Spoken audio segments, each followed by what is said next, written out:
Welcome, everyone. We are very happy to host this webinar that's being put on by the Institute for Human Ecology.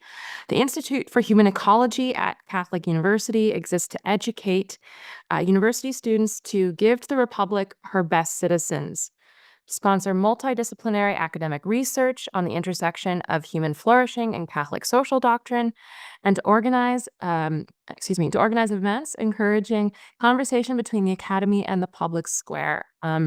I'm Sarah Gustafson. I'm a assistant professor of politics here at the Catholic University of America and a scholar at the Institute for Human Ecology. And I'm very pleased to be able to invite Professor Michael Breidenbach to tell us about his recent book, Our Dear Bought, if you can see this, Our Dear Bought Liberty, Catholics and Religious Toleration in Early America. Professor Michael Breidenbach is a historian of American politics, religion, law, and culture, an associate professor of history at Ave Maria University, and a senior affiliate for legal humanities, the program for research on religion and urban civil society at the University of Pennsylvania. He's the author of many books, one of which we'll be discussing today, which was a runner-up for the Journal of the American Revolution's Book of the Year Award. He was the co-editor of the Cambridge Companion to the First Amendment and Religious Liberty, which has been cited in multiple Supreme Court briefs. And he's, among his many other great accomplishments, elected a Fellow of the Royal Historical Society in 2022 and has held research positions at Princeton, St. John's College, Oxford, Corpus Christi College, Oxford, and many other illustrious institutions. As he's also undertaken a variety of kinds of public-facing scholarship, appearing in national television and radio programs, and he lives in Southwest Florida with his wife and son. So we're very pleased to have him here today to tell us about this really beautifully written book and the question of Catholic loyalty and Catholic identity at the beginning of the American Republic. So, Professor Breidenbach, I'll turn it over to you. Thanks so much for being here. Well, thank you, Dr. Gustafson, for that very kind introduction, and to the Institute for Human Ecology for sponsoring this event and all those who helped in organizing it. It's an honor, I have to say, to speak at this institute, especially since the late Michael Novak, my friend, colleague, and neighbor, was one of the pioneers in the study of human ecology. So today I'm offering my remarks and dedication to him and his memory. So we're all familiar with this story that we often tell ourselves, tell our children, about early America. Religious minorities coming to this new world to avoid religious persecution, we say. They establish a small colony in that new world, and they later, their progeny, fight for American independence and then codify a constitution that guarantees religious liberty and other freedoms we enjoy today. This is the standard story of the American founding, as we often tell it. But this story is usually told with Protestant characters. So today, I'd like to tell the story in which Catholics are the founders and the framers of the United States. This is a story of how these Catholics negotiated their dual allegiances in a country that was hostile to their faith oftentimes. And it's a story of how these Catholics offered a unique contribution to American religious liberty. Now, presenting the story in this way challenges much of what we think we know about Catholics in early America. And I'm also speaking to how Catholics often understand how other Catholics were part of the American story. After all, in England and its colonies, Catholics were presumed dangerous until proven loyal. For instance, it was illegal for Catholics to attend Mass openly. There were underground churches, Jesuit priests milling about, trying to say Mass in people's homes, but otherwise it was illegal. It was a crime to be a Catholic priest, and some were even killed for being priests. Catholic parents were not allowed to send their children to Catholic schools, at least openly. And Catholics were prevented from serving in public office. In short, Catholics remained outlaws in their own country. And yet, by the 18th century, American Catholics had signed the Declaration of Independence, helped to frame the Constitution, and helped to finalize its First Amendment. And even a Jesuit priest became like the first U.S. Catholic bishop in the United States. So what explains this remarkable transformation? How did Catholics go from being suspected subjects of a king to trusted citizens of a republic? The central argument of my book, Our Dear Bought Liberty, is that Catholics became American by declaring a kind of independence from the Pope. These Catholics rejected the two beliefs that had made Catholicism politically unpalatable and intolerable. First, these Catholics denied papal infallibility. And second, they denied that the Pope had the power to intervene in the temporal affairs of other countries. Now, as the English philosopher John Locke had argued, such papalist positions about papal authority require Catholics to pledge ultimate allegiance to the Pope, not to the king. And Locke saw this particular position as a dangerous subversion of sovereignty that simply cannot be tolerated. What is not known is that many Catholics in England and in America agreed with Locke on this point and denied these papalist doctrines. The Catholics who upheld this tradition were some of the most important Catholics in early America, from the founders of Maryland to the framers of the U.S. Constitution. And of course, today, their stance seems provocative, even scandalous to those in the Catholic faith. After all, in the First Vatican Council, the Catholic Church declared papal infallibility to be dogma and thereby consigned conciliarism, this idea that we're going to talk about, that I'm arguing early American Catholics had appropriated, this conciliarist belief into the ash heap of heresy. But by declaring themselves no papist Catholics, these reformers had understood their position to express the true faith, uncorrupted by papal pretensions. They presented a Catholic tradition that advocated temporal independence from the Pope and a juridical separation of church and state. These Catholics are not merely a foil to the American religious and political arrangements. They instead fit their beliefs within the Republican tradition of the founding and answered Protestant charges that Catholics should be legally penalized. Once they were considered lawbreakers, now these Catholics became lawmakers. Now, the remarkable story of early American Catholics challenges some of the most deeply rooted assumptions about American religious liberty and church-state separation. One prevailing account of American religious liberty is that it is based in large part, on Lockean principles. But as we just noted, John Locke had denied toleration to Catholics, even Catholics who denied papal authority in civil affairs, because he judged such Catholics as having a false faith. He just simply didn't believe you could be a Catholic and make the kind of distinctions that these English and American Catholics were making about papal authority. Another account argues that the American founding actually had Catholic foundations. So see it as the inverse of the kind of Lockean view. The Locke view is that no Catholic could ever be tolerated, and certainly that there's no Catholic foundation to religious liberty or church-state separation. But others, especially in the 19th century, like Orestes Brownson, argued for a kind of curious crypto-Catholic foundation in the American founding. Here's Brownson in his own words. There never has been a state more in harmony with Catholic principles than the American state, he said. Its founders were not Catholics, but they would have been startled to have seen how much they were indebted to Catholicism for every important improvement they adopted. Their innovations were, for the most part, borrowed from Catholic teachers. Now, 19th century American Catholic bishops likewise claimed that the American founders, quote, built wiser than they knew, a phrase later quoted inaccurately by John Courtney Murray, who said that the founders built better than they knew. Either way, I think these crypto-Catholic claims are, and I'm speaking charitably here, speculative.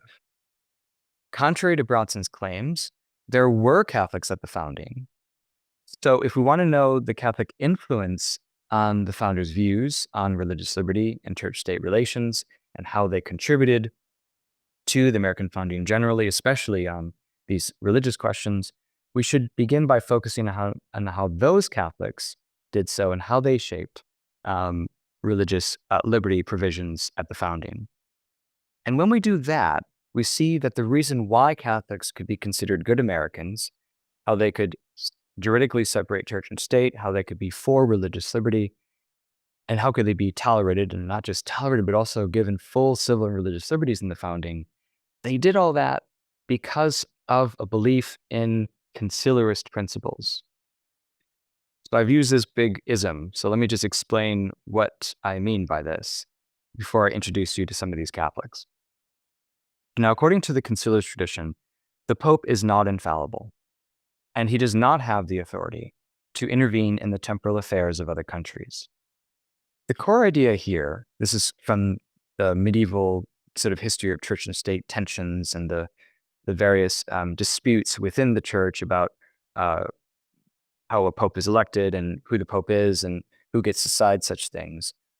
The core idea here is that the pope is a magistrate elected by the church's representatives, cardinals, who is thereby limited in his jurisdiction, his spiritual jurisdiction, by the authority of other bishops and susceptible to doctrinal error. Conciliarists believe, therefore, that the Pope could be reprimanded or even deposed by his fellow bishops in a general council. They also believe that the Pope held spiritual authority in such a way that he could not touch the rightful temporal sovereignty of other nations. So for English and American Catholics, this conciliarist tradition that comes out of the Middle Ages, filtered through 17th and 18th century thought in England, was pervasive and persuasive. This double denial of papal authority served their particular aims in a country that cast aspersions on Catholics and saw them as disloyal, not to be tolerated. So who were these important Catholics in early America? My book covers the history from the founding of Maryland to the First Amendment and the establishment of the first diocese in the United States, and ends around Tocqueville's observations in the early 19th century. This afternoon, I'd like to highlight several figures who are important to this story. The first is George Calvert, who secured the king's permission to establish the colony of Maryland. Then there's George's son, Cecil Calvert, who founded Maryland's laws. And then at the American founding, there's Charles Carroll of Carrollton, the only Catholic signer of the Declaration of Independence, as well as his second cousin, Daniel Carroll, who was a U.S. congressman. And finally, there's John Carroll, the first bishop of the United States. Now, in discussing these figures, I hope to show three things. First, I'd like to show how Catholics became important contributors to the founding of America. Second, how American Catholics helped shape religious liberty in America.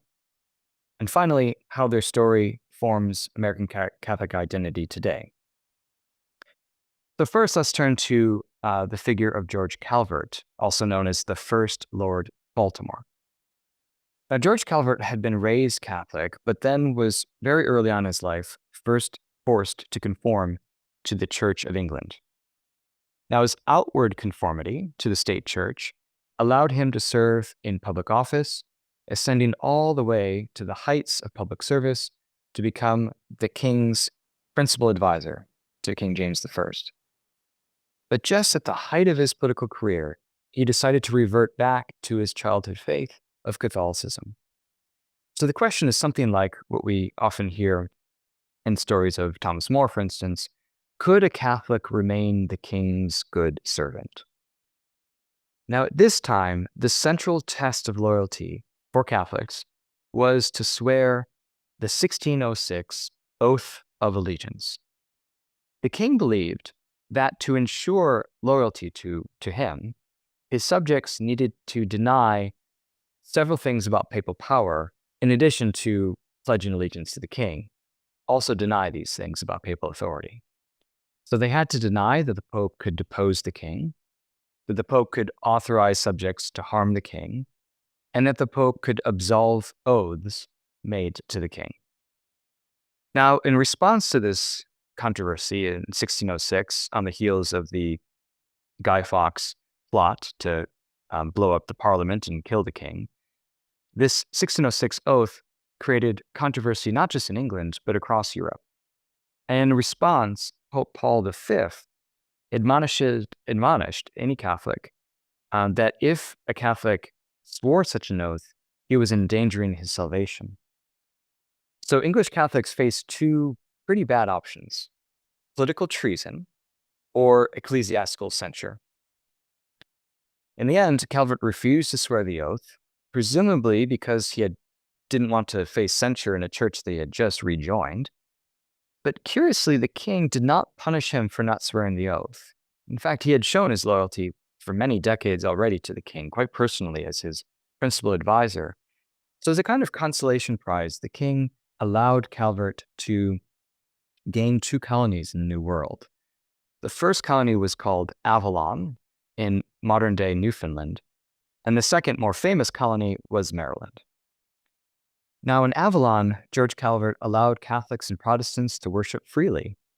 Now, some Catholics and Protestants didn't like this. There were reports of by Protestants that Catholics were forcing the baptism of their children, and Catholics, for their part, were very upset, some of them, that Protestants were worshiping in George Calvert's own home, that he allowed even his home to be used for a Protestant worship. Well, the colony didn't last very long. The harsh winter that first year made it an utter failure. And so Calvert sailed southward to Virginia to seek warmer environs to see if he could colonize there. Now, Virginia required all settlers to take the oath of allegiance, just like the king had required. Calvert again refused to take the original 1606 oath, but this time he was prepared with a revised oath, one that he created himself. And the Virginian officials received this new oath, sent it back to London, and the contents were lost. Until now, I unearthed Calvert's revised oath. It's a copy of it that was received by a cleric in England.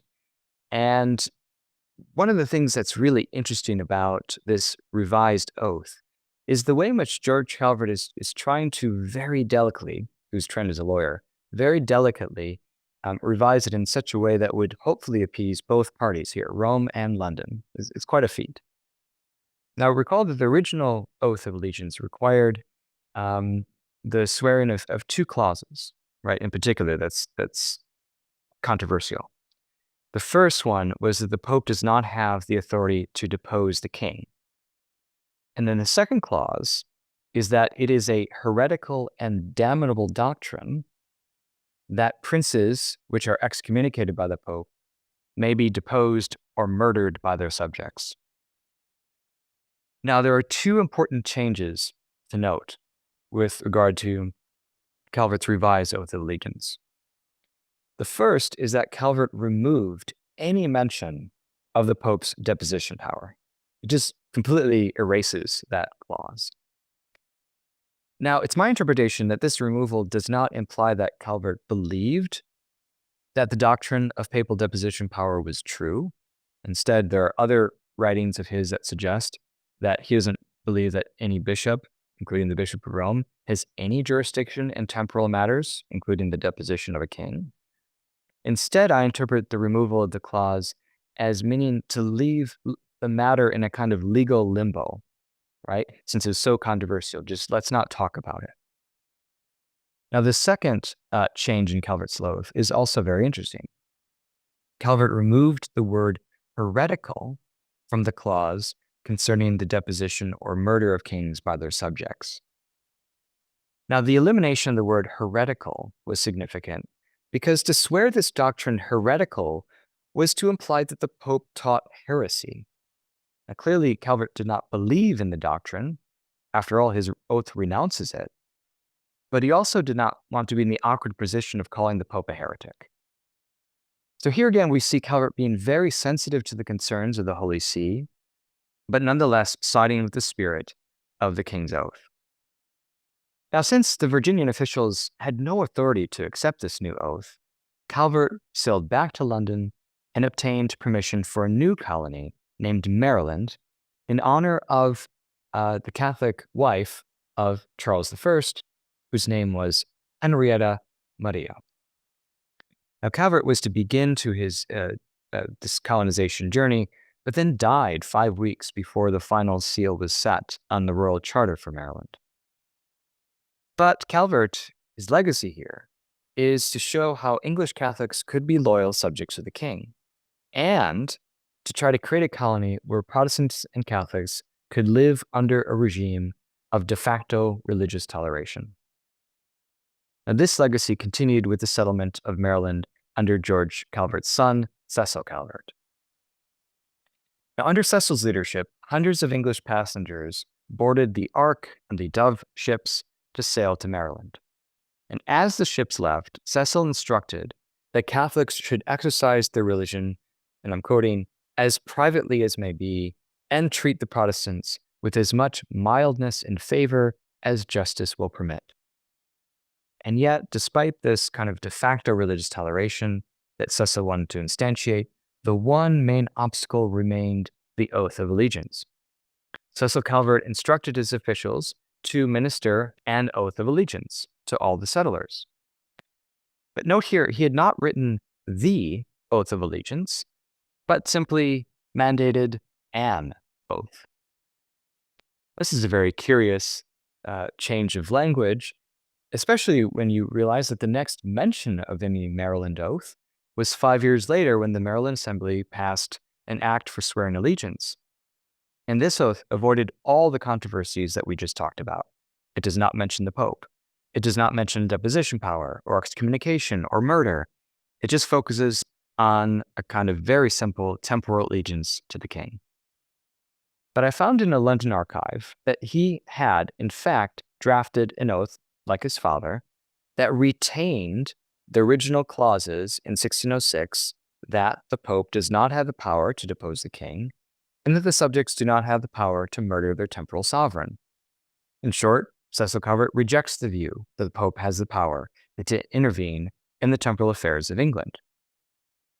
This denial, whether implicit or explicit, in the case of the private letters, the drafts that I found, explicit, in the case of the Maryland Official Act, implicit, this denial of papal authority was a prerequisite for Catholics to gain religious toleration in England and her colonies. They had to pledge loyalty to the king, and that loyalty could not be divided with the Pope. Now, this was very important in the development of American religious liberty. Cecil Calvert's solution here, which was quite novel, was to decouple, to separate political membership from religious belief. Civil loyalty would be shown not by pledging for or against certain doctrines, but by a simple oath to the political authority. And you can actually see this solution later articulated in the US Constitution. To hold public office, you only have to swear to uphold the Constitution. You don't have to swear a particular set of doctrines. In fact, requiring that is against the Constitution quite explicitly. American politicians seek votes, not vows. Now, Cecil Calvert's other major intervention was drafting what became the Act Concerning Toleration of 1649, also known as the Maryland Toleration Act. This was the first systematic, comprehensive law in early America, and indeed, I think in English history, that ensures religious toleration for all Christians after the Protestant Reformation. According to the Act, all people professing belief in Jesus Christ shall not be, quote, troubled, molested, or discountenanced for or in respect of his or her religion, nor in the free exercise thereof, nor any way compelled to the belief or exercise of any religion against his or her consent. Calvert, in designing Maryland, also did not mandate or establish any particular church. Now, this juridical separation of church and state would become, of course, a hallmark of religious liberty in America and was an inspiration for American founders.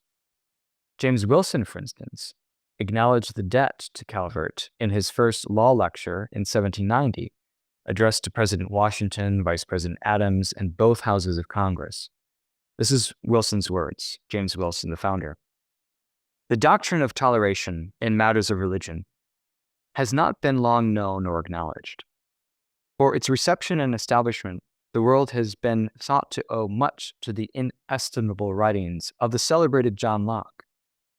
But while immortal honors are bestowed on the name and character of Locke, why should an ungracious silence be observed with regard to the name and character of Cecil Calvert? Before the doctrine of toleration was published in Europe, the practice of it was established in Maryland as early as 1649. And then James Wilson concluded, remember, with George Washington in the audience, Cecil Calvert was truly the father of his country. Now, early American Catholics were especially indebted to the Calvert legacy. And the most important and prominent among them was the Carroll family. Like all Maryland Catholics, the Carrolls were prohibited from holding public office, attending public mass, and sending their children to Catholic schools. And that's why Charles Carroll of Carrollton, along with his second cousin, John Carroll, traveled to Europe at the age of 11 for their college education. They attended a Jesuit school, and one of the recent discoveries in that school's archives is a poem that Charles Carroll wrote at the age of 16 that kind of elucidates some of his early musings about religious liberty. In this poem, Carroll defends the exercise of religion, the free exercise of religion, in the face of state tyranny. It's written as a dialogue between a Roman governor, Amachius, and Saint Cecilia. Amachius demands that Saint Cecilia conform to the Roman pagan religion. He presents himself as a benevolent ruler who only wants the best for her. He counsels her to, quote, amend, while it is allowed, amend these reckless decisions to remain a Christian and refuse a state religion. Instead, Amachius says, instead of an untimely death, live longest. Live, happy and blessed, for you and yours. Worship the God with your lips. Worship the gods, the pagan gods, with your lips. Christ's Godhead in your mind. Pretend to be pious. This pretense will save your life. Now, the subtext here of this kind of allegory poem is that Amachius is the British state that requires Catholics to conform to the Church of England. And some Catholics had chosen to present themselves as Anglicans, to swear just on their lips, even though they continued to believe the Catholic Church secretly. Carroll would again challenge these kinds of laws that he would argue make hypocrites out of people, challenge these laws against Catholics during the American Revolution. And one of the most important ways that Charles Carroll of Carrollton showed his loyalty to the American Republic was by signing the Declaration of Independence. He was the only Catholic to do so. But it sort of raises the question of what does it mean for a Catholic to sign the Declaration? It certainly means that he's a patriot, but what does it mean for him to sign it as a Catholic? Well, let's look at that key phrase, free and independent states. That exact phrase can be found in Vattel's Law of Nations, a kind of textbook for international law that members of the Continental Congress had referred to frequently during their proceedings. So Vattel defines a free and independent state as one that, quote, governs itself without dependence on any foreign power.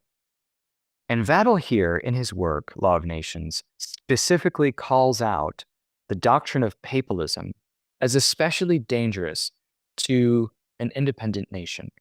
Why? Because it would divide sovereignty and have the capability of overturning a state, he said. So if we see the intellectual history of that phrase, right, free independent states, that finds its way into Jefferson's declaration here, we can kind of interpret Charles Carroll in signing the Declaration as not only denying Britain's rule over America, he was also denying the Pope's power over America. Just as the Calverts had argued, that the Pope did not have power in England temporally a century earlier. And this, as I'm arguing, was the central contention of these early Catholics. The Pope has spiritual authority, but not the kind of spiritual authority that allows him to get into the temporal affairs of other countries, does not have temporal authority in other countries. And it's this position that allowed Catholics to answer the charge that they were disloyal because of an allegiance to the Pope. Now, in addition to signing the Declaration of Independence, Carroll also helped to craft religious liberty laws in early America. He was one of the principal drafters of the Maryland Constitution, which afforded full religious liberty for Trinitarian Christians and banned religious tests for public office. Later in life, he also supported a bill that would extend those religious liberty protections to Jews in Maryland as well. Now, with these and many other acts, including fighting the American Revolution, Catholics generally showed that they could be loyal citizens of the Republic. And because of the no religious test clause of the U.S. Constitution, Catholics would go on to serve in federal office. In particular, Charles Carroll and his second cousin, Daniel Carroll, helped shape the First Amendment as members of the First Federal Congress in New York City. Now, when James Madison had proposed his first draft of what would eventually become the First Amendment, Daniel Carroll was the only congressman in the First Federal Congress to support the measure explicitly and unequivocally. This is from the Congressional Register. He was reported as saying, "As the rights of conscience are in their nature of peculiar delicacy, and will little bear the gentlest touch of the government hand, and as many sects have concurred in the opinion that they are not well secured under the present Constitution, Daniel Carroll said he was much in favor of adopting the words. He thought it would tend toward reconciling the minds of the people more than any other amendment he had heard proposed. He would not contend with gentlemen about the phraseology. His object was to secure the substance in such a way as to satisfy the wishes of the honest part of the community." Now, compared with the statements by other congressmen during this debate, Carroll's remarks here are much longer and much more sort of stylized and oratorical. And one clue as to why Daniel Carroll's remarks received such pride of place in the Congressional Register is that record, comes from a reporter named Thomas Lloyd. And Lloyd, as it turns out, was Catholic. Indeed, he had studied at the same European Jesuit college where Daniel Carroll, Charles Carroll, and John Carroll all attended. In fact, Bishop John Carroll, before he was bishop, had actually taught Thomas Lloyd. So 2 Catholics helped to pass the First Amendment, while another wrote its first history. Well, 1789, the time that we've been just discussing, was an extraordinary year for Catholics. We have Daniel Carroll speaking on behalf of the First Amendment, Charles Carroll on the committee to finalize the First Amendment text. And a few months after that, the Pope confirmed that John Carroll would be the first American Catholic bishop. Now, John Carroll had written to a cardinal in Rome that America's ecclesiastical revolution was more extraordinary than our political one. So what was so revolutionary about American church-state relations? Well, of course, most countries had an established church and did not grant the kind of religious liberty that we find in the First Amendment and in some of the state constitutions as well. A few years earlier, the Pope had even requested, before the First Amendment, that Congress officially approve Carroll as the ecclesiastical superior of the United States. The papal nuncio in Paris had sent the Pope's wishes to Benjamin Franklin, and Franklin said, "You don't understand. Congress has no authority in this kind of matter. You can appoint whoever you want." But the papal nuncio insisted, so Franklin sent it to Congress, and Congress replied that while it respected the sovereignty and the state of the Holy See, Congress has no, quote, jurisdiction powers in purely spiritual matters, such as electing a Catholic ecclesiastical leader. So Congress concluded that it had no authority to permit or refuse the Holy See's request. Now, John Carroll's own thinking reflected this legal separation of church and state that we find very early on in the Confederation Congress.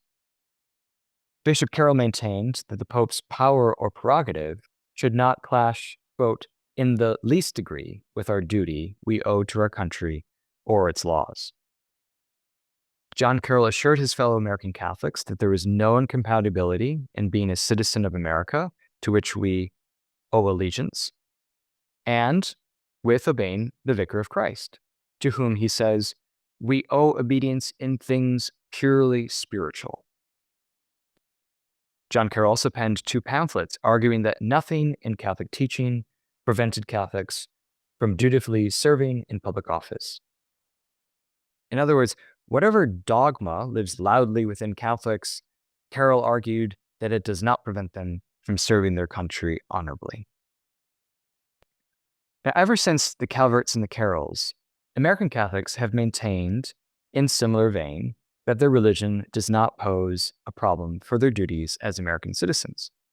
There's a long line of Catholic bishops and Catholic politicians, including Al Smith and John F. Kennedy, who have made these same arguments. And today, some Catholic integralists believe that their Catholic forebears were badly mistaken, that they're denying church-state unity and papal authority for their dear-bought liberty was, frankly, too costly. And I think these are really interesting theoretical debates that maybe we can handle in the Q&A. But practically speaking, I think early American Catholics show a reasonable way forward in America. In their experience, established churches disenfranchised those who refused to conform and made hypocrites of those seeking the political benefits of church establishment. Instead, these Catholics created a religiously tolerant colony and codified 2 of the most important laws on religious liberty in American history. They believed ecclesiastical officials and priests, including the Pope, could offer guidance to civil authorities, but could not coerce them in political matters. There are, of course, inherent tensions between church and state. That's what we see from the Middle Ages onward. They can neither be totally separated nor collapsed into one another. But Calvert and Carroll and their Catholic allies, they built wiser than they knew. I think the bishops had that right in a way. But I think they built wiser than they knew because they built as best as they could. So thanks very much for your attention, and I look forward to all your questions. Thank you. I will get us started here with some questions. The first is really a pretty simple one. How did you conceive of this project? Where did it arise from?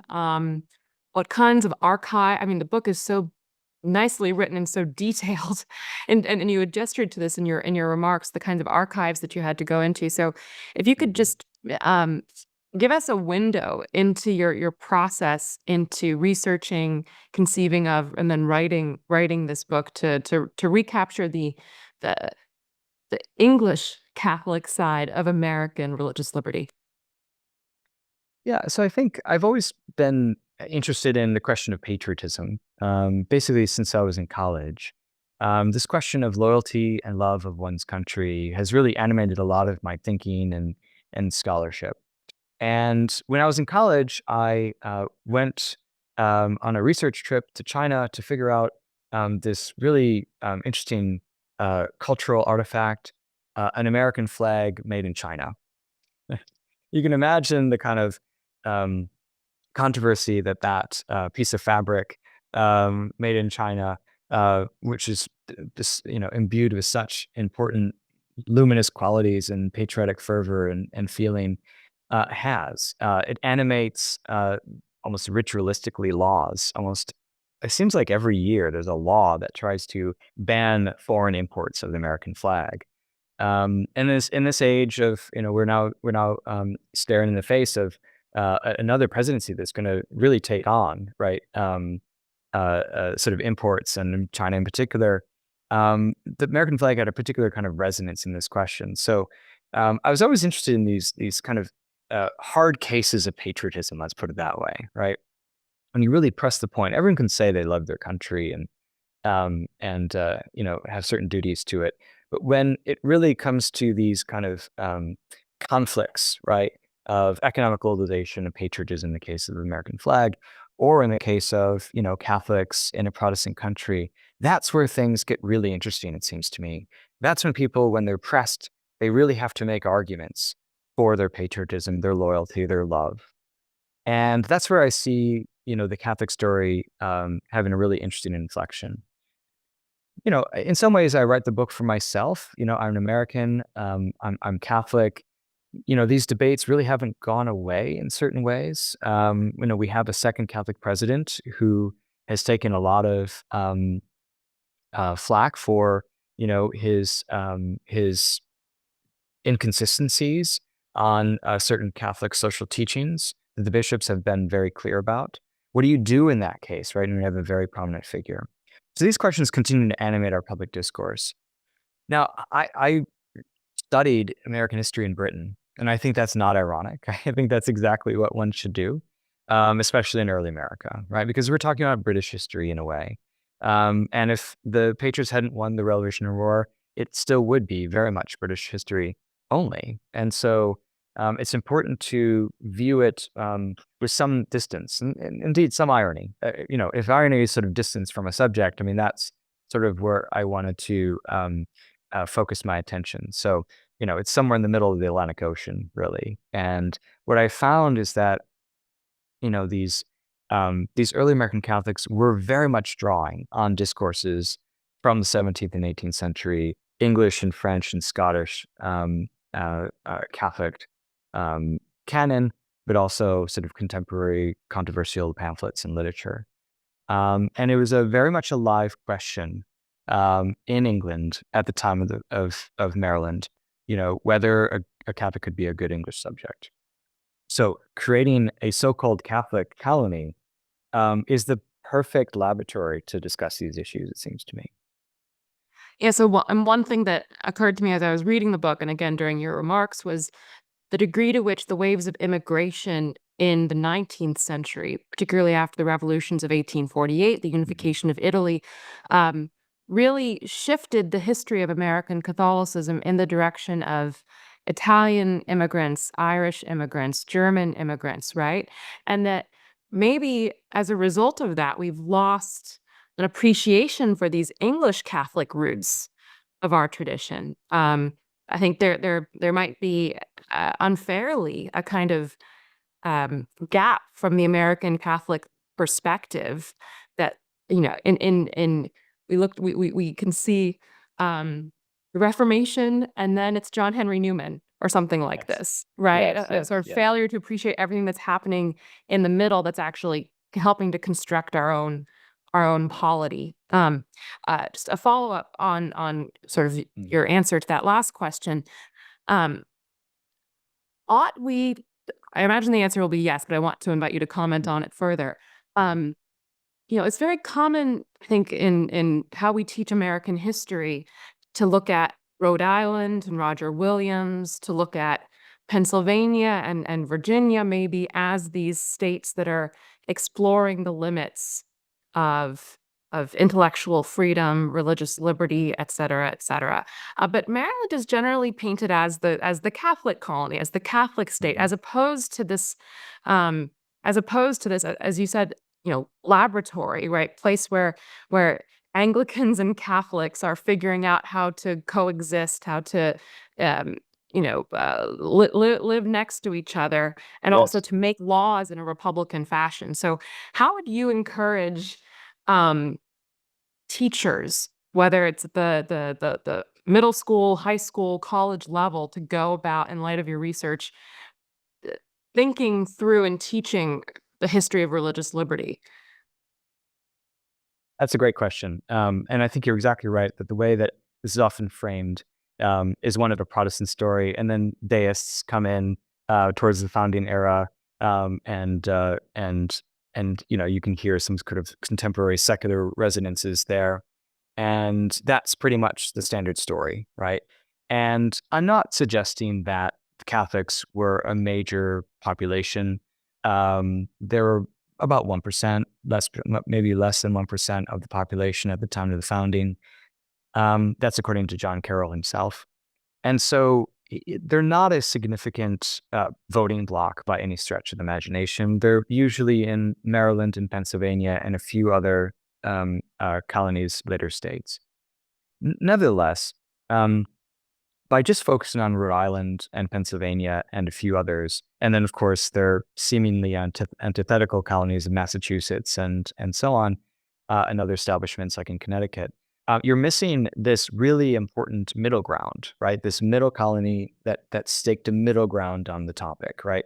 Rhode Island does have very early laws on religious liberty. They're not systematic and they're not comprehensive. So they basically talk about, liberty of conscience should be protected, but it gives no penalties if they're not. It's not really the kind of law that you can really see as having teeth. I would call it a kind of ethos, a kind of general guidance. But of course, we know of cases in Rhode Island where you had to swear the oath of allegiance. Roger Williams was okay with swearing against papal authority, so that would, according to the Pope, right, exclude Catholics, right, from swearing this oath, and therefore exclude Catholics from Rhode Island. And so it's not as tolerant, in fact, as it's often painted. There are, in terms of civics education and sort of telling people about this. I've actually had the privilege of being a consultant to some K through 12 curriculum development.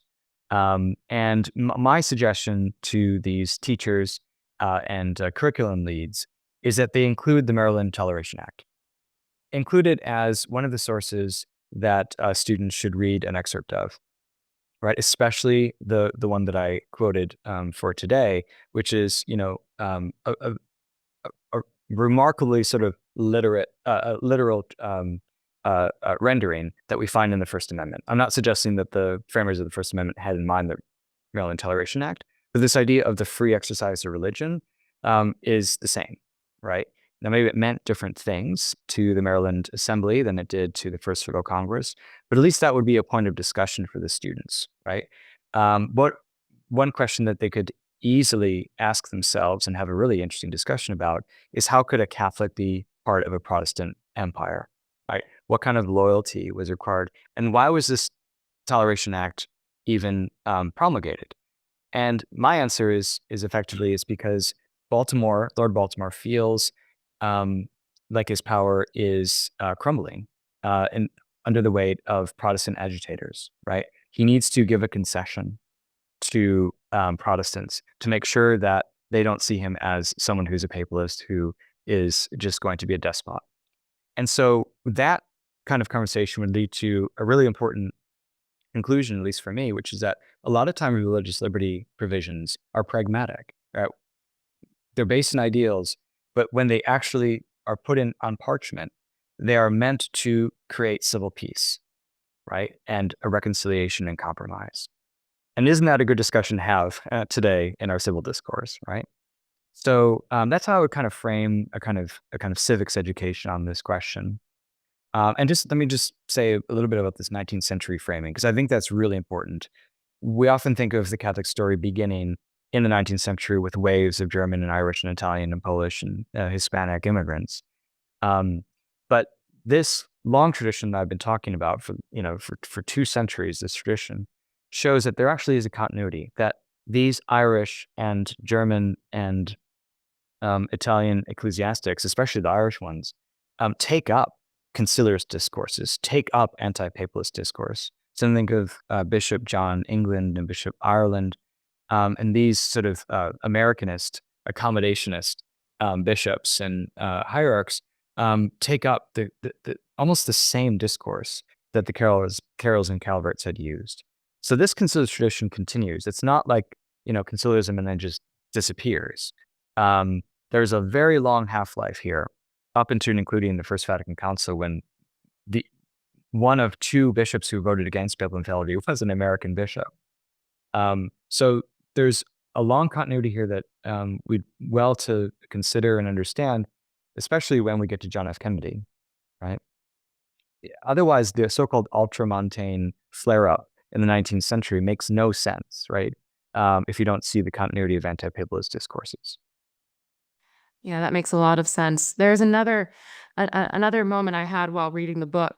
The discussion of and please correct me if I missed some of the details on this, the nuns in Louisiana who write Oh, to yeah. Jefferson, and Madison responds because they're concerned that their property will be confiscated while they're watching the events sort of unfold in France in the midst of the revolution. And what a wonderful anecdote that Madison writes back to them and says, no, you're fine. That's not the way we roll here with this Constitution. And it occurred to me, what a shame that we don't know that story. Even those who are familiar with this, intellectual history, as well as we know the Danbury Baptists, or the George Washington's letter to the Rhode Island Newport Synagogue, right?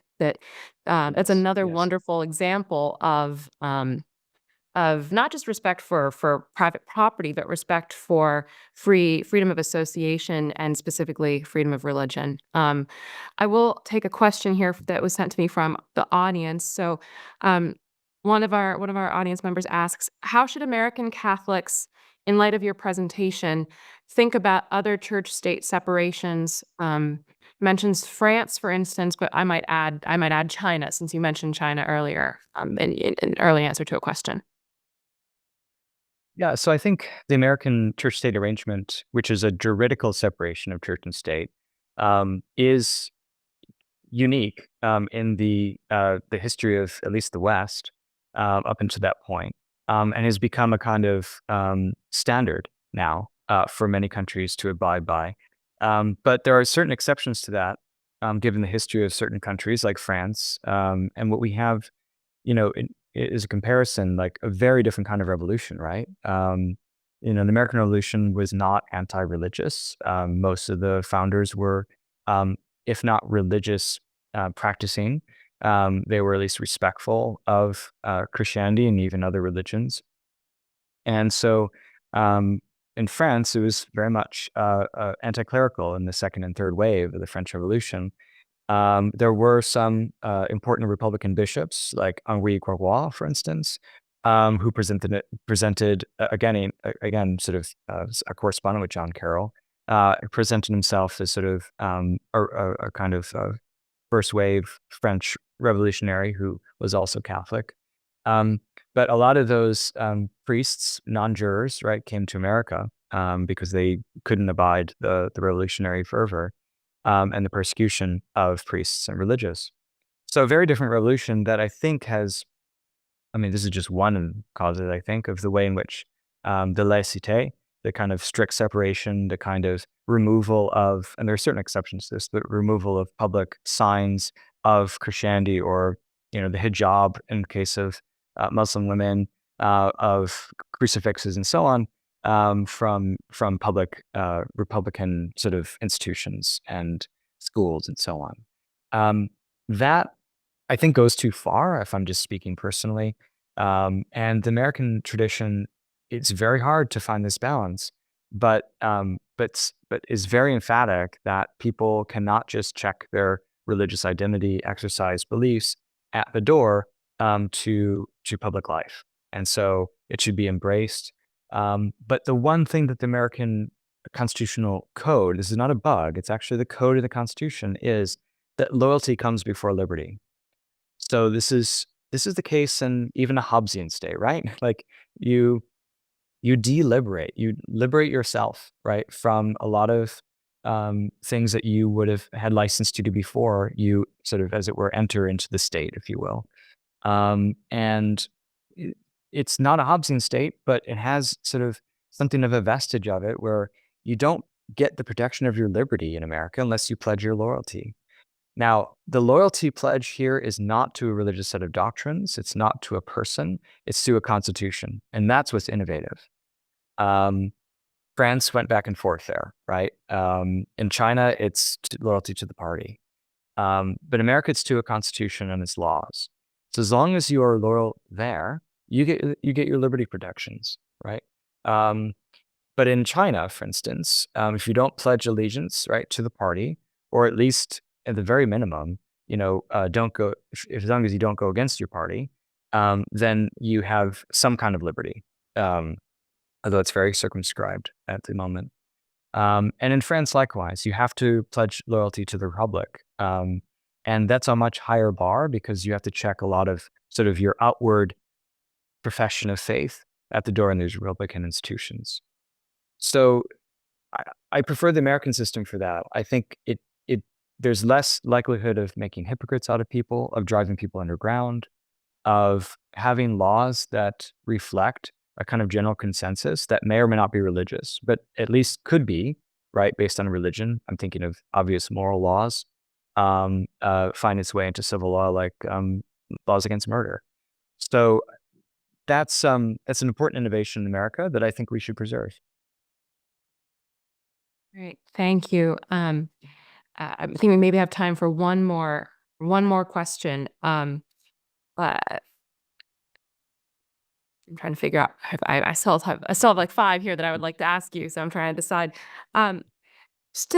You mentioned towards the end of your remarks, the dogma living loudly within us.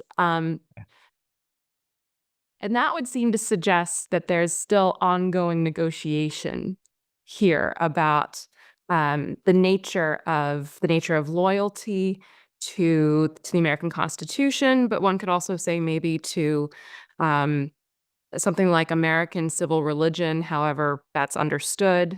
And so I'd like to invite you to kind of, as our closing note, expand on that, expand on what you think to be maybe challenges for religious liberty going forward here in the United States in light of your presentation, and sort of give us some pointers as to how we might think about these issues as they occasionally arise. Yeah, that oblique reference to an exchange in the houses of Congress to a Catholic seeking an appointment in judiciary is, I think, emblematic of ongoing anti-Catholic prejudice, only insofar as that particular person didn't like certain Catholic magisterial teachings, it seems to me, that this person in question apparently holds. So I don't see it as a wholesale anti-Catholic prejudice as I read a lot of the discourses in English Protestant literature in the 17th, 18th centuries. So in that sense, there's a book called The Last Acceptable Prejudice about anti-Catholicism. That's saying it too far. There are lots of ways in which Catholics live and move about the country freely. The Catholic University of America, Ave Maria University are perfect examples of this. The proliferation of Catholics in high office, right? Both houses of Congress, the presidency now, I believe the majority of justices of the Supreme Court. So to say that this today is really really bad or as bad as before is simply not true. However, there is this ongoing tension that we see within Catholicism, right, in America, about to what extent the dictates of our own conscience can guide our public actions, and to what extent the Church has a rightful jurisdiction over Catholics. In the extreme case of censuring someone who is public unrepentantly, sort of for a position that the Catholic Church is deemed unequivocally wrong. And I think in the extreme cases, people have mentioned excommunication of Catholics in serving public office for taking views that are contrary to the Catholic magisterial teaching. If it comes to that extent, we should see excommunication not as permanent, but eventually meant to be ameliorative. In other words, it's meant to bring someone back into the fold, and that was the case in Louisiana with a racist politician in Louisiana who is excommunicated and later repented of that, and he's excommunicated by his local bishop. So that's a sort of a nice success story, right? If one thinks really that's what's needed.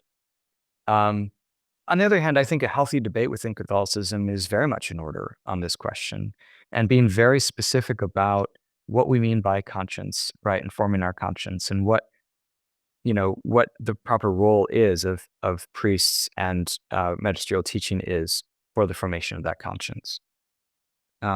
Ultimately, it is, a public figure's decision.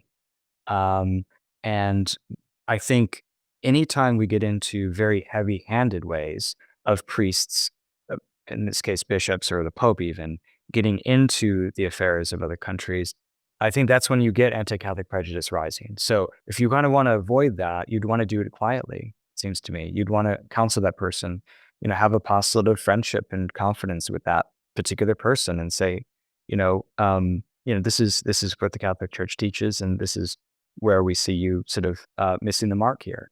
I think that formation of conscience is really important. So I think there is a role for spiritual leaders to teach and to form consciences. But practically speaking, I'm sort of with these early Catholics that I don't think we should go back to the deposition of civil rulers and annulment of civil laws, all things that popes have done, in fact, before. I think our republic doesn't allow for that, and I think it's not at all a just and wise approach in a modern age. So what do ordinary Catholics should do? I think they should vote. I think they should read Our Do About Liberty and see the history of this to form their own sort of view of the question. But in all seriousness, I think it does require sort of, friend by friend, sort of very local kind of ways of forming consciences and building movements. I'm a big believer of sort of education, obviously, as a professor, so that Catholics can see the good, right, in their country, but also see the way in which it needs to reform. And so I think that's something that I think we get from these Catholics. They started quite small, right? They started in their local state, their local communities, and then they eventually rose to prominence, right? But John Carroll, he's making the rounds of local parishes. It takes very, very hard work day by day. So we can talk about high ideals and theory and so on, but ultimately we just have so many years of our life and so many people around us to influence.